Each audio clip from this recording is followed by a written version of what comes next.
In order to survive, the human organism needs to take in oxygen, water, and food.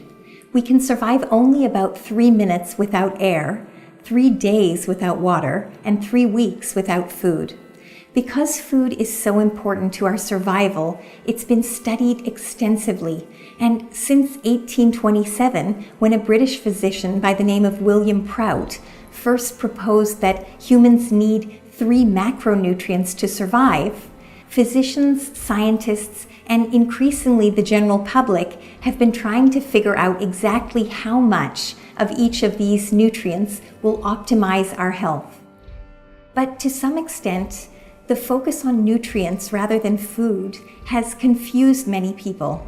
And we tend to get lost in this conversation about nutrients, good and bad. And it's understandable because scientists need to reduce things to a single variable to study them. And the variable in food would appear to be the nutrient. But we also have lots of studies that show that simply removing or boosting nutrients or turning them into supplements doesn't seem to work. That food is much more complicated. It's a system. A basic understanding of the nutrients can give us a helpful background for our discussions about food.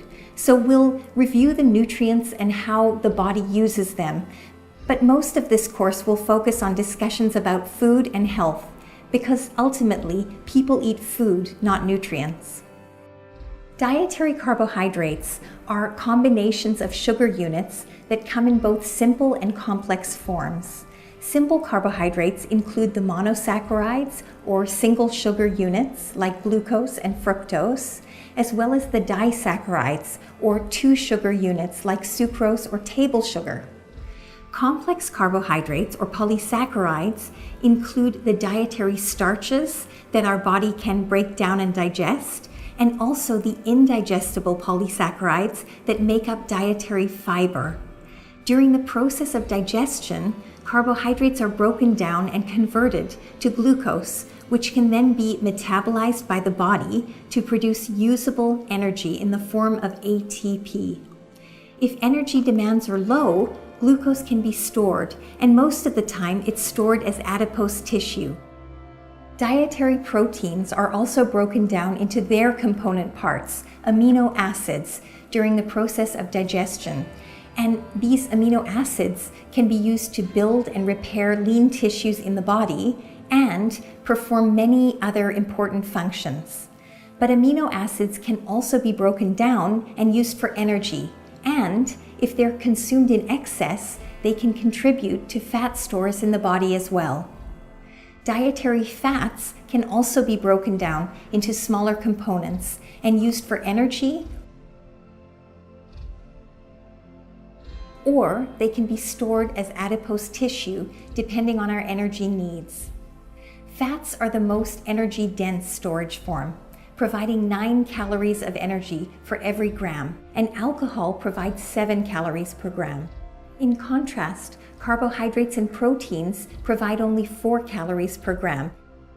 This is one of the reasons we've evolved to store excess nutrients as adipose tissue, and this brings us to the underlying physiologic cause of overweight and obesity.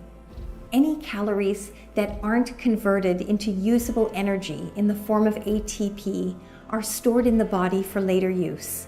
Most of the time, they're stored as adipose tissue. So disturbing the energy balance to favor energy expenditure over energy storage needs to be one of the priorities for people who are trying to lose excess weight. This can be achieved by consuming fewer calories, burning more calories through exercise, or a combination of both. But in addition, when long-term health is the end goal, the quality of our food matters just as much as the number of calories we consume. Within each category of macronutrient, we need to choose foods that will support our health rather than working against it.